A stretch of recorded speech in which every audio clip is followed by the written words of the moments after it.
Hello, hello, hello! Magandang araw sa lahat ng Libra. Welcome back at sa mga bago, welcome to my channel. Ako nga pala si Mystico Moreno or in short, Mismo. At dito sa aking channel, we will manifest LOVE sa inyong Tagalog LOVE reading ngayon na mismo. Okay, so for today, ang gagawin natin ay ang inyong no contact love reading. So, tingnan natin ano ba yung masasagap kong energy sa collective regarding you and your person na in no contact kayo. So, habang binabalas ako to, gusto kong magpasalamat sa lahat ng Libra na sumusuporta sa aking channel. Thank you, thank you, thank you po. At sa mga bago, sana supportahan nyo rin po ang aking channel by subscribing, diba? And by liking this video and sharing it sa iba pang Libra. Comment lang kayo sa baba kung mag-resonate. Okay? Ayun. So, sana mag-grow tong channel na to. Salamat ng marami talaga sa suporta po ninyo. Okay? And gusto ko lang i-remind din kayo na this reading is a collective reading. So, it may or may not resonate. Kaya kung hindi siya mag-resonate, huwag po nating pilitin. It means na hindi para sa inyo itong reading na to. Abangan nyo na lang yung mga susunod ko pang reading. Baka mag-resonate na yun sa inyo. Okay? Kaya subscribe na para updated kayo sa mga ipopost ko pang love reading. Okay? So, ang gagawin natin ngayon is using tarot. I will check yung energy sa recent past, present, and near future between you and your person at bakit kayo in no contact. At by the end of the reading, I will pull a card sa Oracle deck para makita kung ano ba yung advice ng universe para sa inyo. Sige, simulan na natin. Okay? So in the recent past, Wheel of Fortune, Six of Cups, and Nine of Coins. Okay. And sa present, Queen of Cups, Queen of Coins. Takpan natin siya.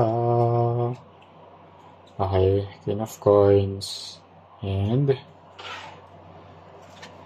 King of Swords. Okay. And sa near future, Six of Coins, the Sun, okay, and the Emperor. Ooh, okay, very positive energy ang nasasagap sa reading ninyo, Libra. Okay, so there's a strong energy of Leo, Taurus, Aquarius, Scorpio, and Aries. Okay. So, ayan. So, pwedeng yun yung signs ng person ninyo but doesn't have to. Yun na yung strong energy na nasasagap ko sa reading na to. So, nagsimula siya sa, the recent past is the Wheel of Fortune, Six of Cups, and Knight of Coins. And then present, Queen of Cups, Queen of Coins, King of Swords, and the future is Six of Coins, the Sun, and the Emperor. Sige, so in the recent past, okay, sige. Ayan, in the recent past, in no contact na kayo with this person, and namimiss nyo siya. Lalo na shown here with the Six of Cups. Namimiss nyo yung happy moments nyo together. Yung feeling ba na sobrang saya kasi there's a feeling of meant to be kayo para sa isa't isa. Yung ganong feeling ba, namimiss mo yun. Kasi shown here with the Six of Cups, which is a card of nostalgia. Okay, reminiscing the past. Okay, tapos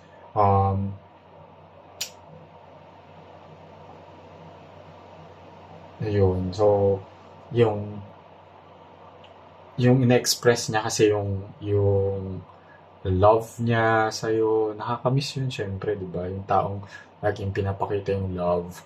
Pero, tingnan natin bakit naging no contact kayo kung in the recent past naman, very happy siya. Pero hindi, yun pala yung nafe-feel nyo in the recent past. Yung parang, so mas past pa yung no contact with nyo with that person. So, in the recent past, in no contact na kayo, pero nami-miss nyo tong tao na to. And, sige, ano pang clarification? Oh, okay. Okay. So, as shown here with the Seven of Cups, okay, and the Justice card. So, yun, I mean,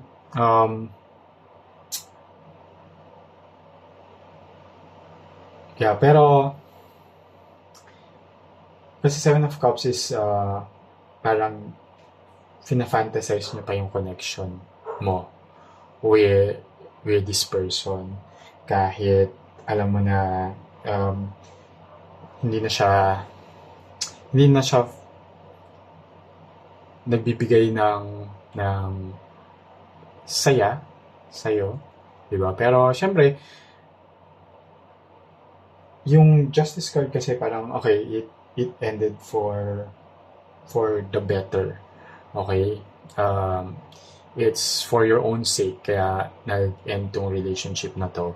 Pero, syempre, nakakamiss naman talaga din yung mga good times, yung mga happy moments, happy memories, with the person, kahit it ended na or kahit hindi kayo nagkatuluyan, di ba? Minsan, darating talaga yung time na maaalala niyo yung person na yun and yung pagmamahal na pinakita ng tao na yun sa'yo and yung saya na binigay niya.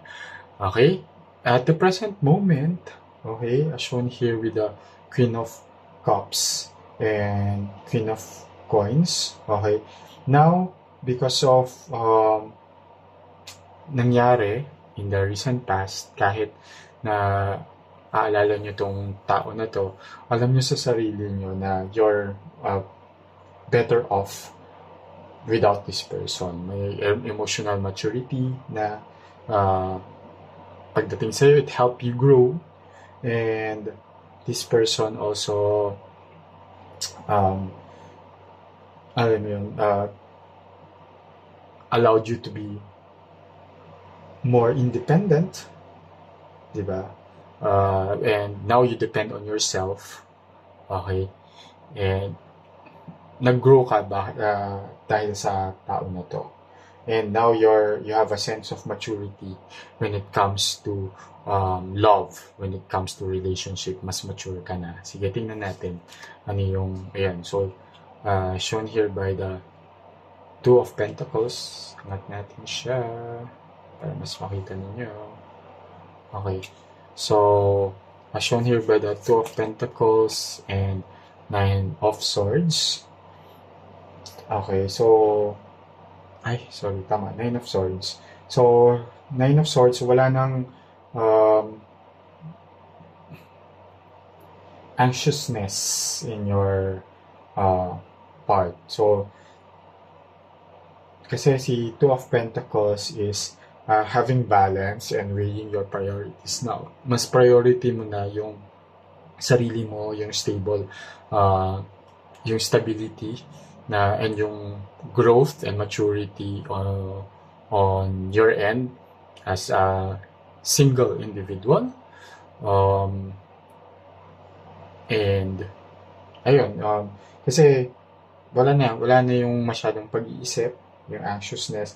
Well, also once in a while bumabalik nga siya sa memory mo in the recent past, but in the present moment, this memory is already just in the past. Okay? So, wag mo na siyang i-overthink. Okay? Kasi it's not helping you. Kasi now you're a more mature person na. There's so much growth na sa sarili mo. Okay?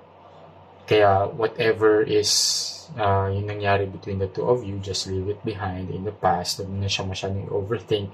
Bumabalik-balik man siya sa memory mo, huwag ka na masyadong mag-dwell dun sa memory na yun. And it shows here naman din na it's a matter of choice. Choice mo siya. Choice mo siya na isipin pa. Choice mo na wag nang isipin pa. Okay? Alright. So, and in this no contact situation between you and your person, parang better na no contact kayo. Okay? Kasi as shown here in the near future, that yung life mo will be full of abundance, okay, full of happiness, because and there will be so much luck and success, and may darating na bagong person sa life mo, and this person is more stable as well. Okay, very responsible itong person na to kumpara dun sa nakaraan mo. Okay, so there will be so much happiness sa new love na darating, and you will be thankful and grateful to the universe na wala ka ng contact dun sa person in your mind at the moment. Okay? Because it will allow you to open your heart and your mind and your soul to this new person who's coming to your life. And as clarified here by the 3 of Wands and 10 of Swords. So, itong